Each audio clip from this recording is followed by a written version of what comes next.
ایک مثال ہے، پیغام کو ختم کر رہا ہوں، سماج کیسا ہو گیا میں آپ کو دکھانے کے لیے جا رہا ہوں۔ غریبی ہے، بیماری ہے، تنگی ہے، اس سے پریشان نہیں ہے، لیکن دوسرا ترقی کر رہا ہے، اس سے پریشان ہو رہا ہے۔ میں نمونہ دینے کے لیے جا رہا ہوں، دھیان سے سنیے گا۔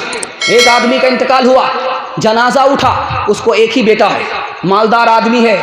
ایک چگل خور وہاں سے آیا، بادشاہ کے پاس آیا، کہا حضور ایک وکٹ گر گیا۔ کہا وکٹ گر گیا؟ نہیں، میں چوچ ہو رہا تھا۔ کہا کہ نہیں، بہت بڑا مالدار جو تھا اس کا وکٹ گر گیا، وہ انتقال کر گیا۔ کہا کہ اس سے میرا کیا فائدہ؟ کہا بہت بڑا فائدہ ہے، اس کے بچہ کو تھوڑا سا مال باقی رکھیے، اس کا سارا مال لے لیجئے قرض کے نام پر، اس کا کام بھی بن جائے گا، آپ کا کام بھی بن جائے گا۔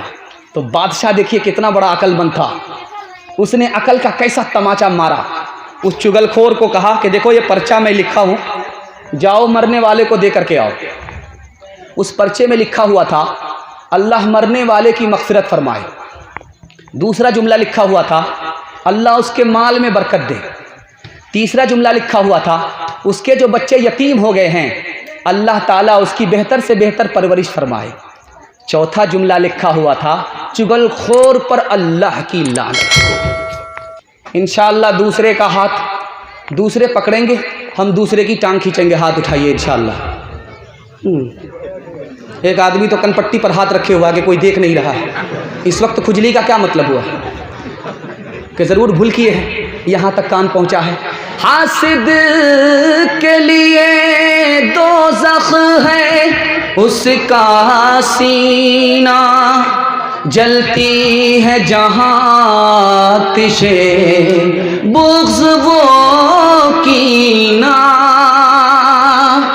دل پاک ہو حاسد کا یہ ہو نہیں سکتا، کب صاف دھوئے میں رہا ہے آئینہ، غلامان محمد میں کسی سے کم نہ تھا کوئی، غلامان محمد میں کسی سے کم نہ تھا کوئی، نہیں وہ بھوکے پیاسے تھے مگر بے دم نہ تھا کوئی، سما سکتی ہے سما سکتی ہے کیوں کر حب دنیا کی ہوا دل میں، بسا ہو جب کہ بسا ہو جب کہ بسا ہو جب کہ عشق حب محبوب خدا دل میں، بسا ہو حب بسا ہو جب کہ نقش حب محبوب خدا دل میں، مسلمانوں سنبھل جاؤ مصیبت آنے والی ہے، تیری بربادیوں کے مشورے ہیں آسمانوں میں، مسلمانوں سنبھل جاؤ مصیبت آنے والی ہے، تیری بربادیوں کے مشورے ہیں آسمانوں میں، نہ سمجھو گے تو مٹ جاؤ گے ہندوستان والو، تمہاری داستان تک بھی نہ ہوگی داستانوں میں، تمہاری داستان تک بھی نہ ہوگی داستانوں میں۔ اگر آپ پڑوسی کے لیے رشتہ دار کے لیے کچھ کرنا چاہتے ہیں، اپنی عمر کو صحت کو مال کو بڑھانا چاہتے ہیں تو آپ کو 5 کام کرنے پڑیں گے۔ لائن بلائن سنا رہا ہوں، دل کی تختی پر اس کو نوٹ کیجئے گا، انشاءاللہ سننے کے لیے تیار ہے، دلہا دلہائیے انشاءاللہ بالکل صحیح جا رہا ہے۔ دوسرے مسلمان کی جان کی حفاظت کیجئے، اللہ آپ کی حفاظت فرمائے گا۔ دوسرے مسلمان کے مال کی حفاظت کیجئے، اللہ آپ کے مال کی حفاظت فرمائے گا۔ دوسرے مسلمان سے محبت کیجئے، اللہ آپ سے محبت کرے گا۔ دوسرے مسلمان سے غلطی ہو جائے آپ معاف کیجئے، آسمان والا آپ کو معاف کرے گا۔ دوسرا مسلمان مصیبت میں آپ اس کی مدد کیجئے، سارے جہان کا بنانے والا خدا آپ کی مدد فرمائے گا۔ منفعت ایک ہے اس قوم کی نقصان بھی ایک ہی، سب کا نبی دین بھی ایمان بھی ایک، حرم پاک بھی اللہ ہے قرآن بھی کیا بڑی بات تھی ہوتے ہیں جو مسلمان بھی۔ دھیان دیجیے گا سیرت کے حوالے سے آخری پیغام دے رہا ہوں، جلسہ نکل رہا ہے، صرف 2 پیغام باقی رہ گئے ہیں جوان اور بچے اور عورت کے حوالے سے، 5 سے 7 منٹ اور زیادہ سے زیادہ 15 منٹ کا پیغام اور باقی رہ گیا ہے۔ آپ لوگ ساتھ دیں گے تو انشاءاللہ سنائیں گے، ہاتھ اٹھائیے انشاءاللہ۔ آپ لوگ تھک گئے ہیں تو ہاتھ اٹھائیے انشاءاللہ، تھک گئے ماشاءاللہ تھک گئے۔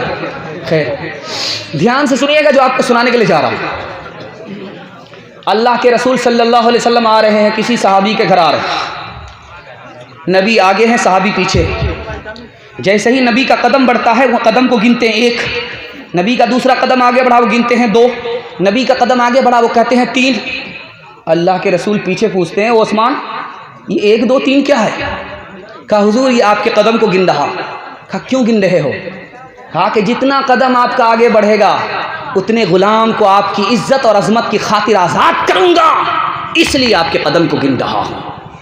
دوسری مثال آپ کے سامنے آ رہی ہے، انگوٹھی گم ہو گئی ہے، کنویں میں گر گئی ہے، کنویں میں پانی کمر بھر ہے، اس سے زیادہ نہیں ہے، لیکن اس انگوٹھی کے لیے جس کی معمولی قیمت ہے اس کے لیے اعلان ہو رہا ہے 1 لاکھ روپیہ انعام دوں گا جو تلاش کر کے نکالے گا۔ 1 لاکھ روپیہ اس کو انعام ملے گا، جو تلاش کر کے نکال دے گا اس کو 1 لاکھ روپیہ انعام دوں گا۔ اعلان ہو رہا ہے اس کو 1 لاکھ روپیہ انعام ملے گا۔ تلاش ادھر سے شروع ہو رہی، ادھر سے ہو رہی، ادھر سے انگوٹھی نہیں ملا، لیکن پوچھا گیا کہ حضور اتنی سی انگوٹھی کے لیے آپ 1 لاکھ روپیہ کا اعلان کر رہے ہیں؟ کہا کہ بات وہ نہیں ہے کہ انگوٹھی تلاش کر رہا ہوں، اس انگوٹھی میں محمد رسول اللہ لکھا ہوا ہے، اس کی وجہ سے 1 لاکھ روپے کے انعام کا اعلان کر رہا ہوں۔ صحابی رسول مدینہ سے مکہ آئے، ٹخنے سے نیچے پائجامہ نہیں ہے، ٹخنے سے اوپر پائجامہ۔ مکہ والے نے کہا کہ بات کیا تھی؟ مکے میں تھے ٹخنے سے نیچے پائجامہ تھا، اور مدینہ کیا گئے ٹخنے سے اوپر پائجامہ ہو گیا؟ کہا یہ میرے نبی کی سنت ہے، ٹخنے سے اوپر پائجامہ، ٹخنے سے اوپر لنگی، ٹخنے سے اوپر پینٹ، یہ ہمارے نبی کی سنت ہے۔ کہا کہ ٹخنے سے اوپر پائجامہ ہے، نیچے کرو۔ کہا جان تو جا سکتی ہے، پائجامہ نیچے نہیں آ سکتا، کیونکہ یہ میرے نبی کی سنت ہے۔ جان تو جا سکتی ہے، پائجامہ نیچے نہیں آ سکتا۔ انشاءاللہ جب سب کی اجازت ہوگی تو ہم لوگ داڑھی رکھیں گے، ہاتھ اٹھائیے انشاءاللہ۔ سب کی اجازت ہوگی تو داڑھی رکھیں گے، داڑھی نبی کی سنت ہے، اس میں اجازت لینے کی کیا ضرورت ہے؟ اور اگر بیوی آپ کی فلمی ہیروئن ہے تو وہ کبھی اجازت دے گی؟ انشاءاللہ کسی کی اجازت ہو یا نہ ہو، سرکاری لائسنس سے ملا ہوا نبی کی طرف سے داڑھی کی سنت کو زندہ کریں گے، ہاتھ اٹھائیے انشاءاللہ۔ داڑھی رکھنے کی عادت نہیں ہے، پھر بھی اس عادت کو گناہ سمجھ کر کے توبہ کریں گے، انشاءاللہ توبہ قبول فرمائے گا اللہ، اور داڑھی رکھنے کی سعادت آپ کو حاصل ہوگی انشاءاللہ۔ نبی کی سنت کو آپ زندہ کریں گے، آپ کی نسلوں کو اللہ باقی رکھے گا، زندہ رکھے گا۔ نبی کی سنت کو تہس نہس آپ کریں گے، آپ کی نسل تباہ ہو جائے گی۔ انشاءاللہ نبی کی سنت کو زندہ کرنا ہے، اللہ ہمیں زندہ رکھے، ہماری نسل کو سلامت رکھے، اس قوم کو سلامت رکھے، مذہب کو سلامت رکھے، اور ملک کو سلامت رکھے۔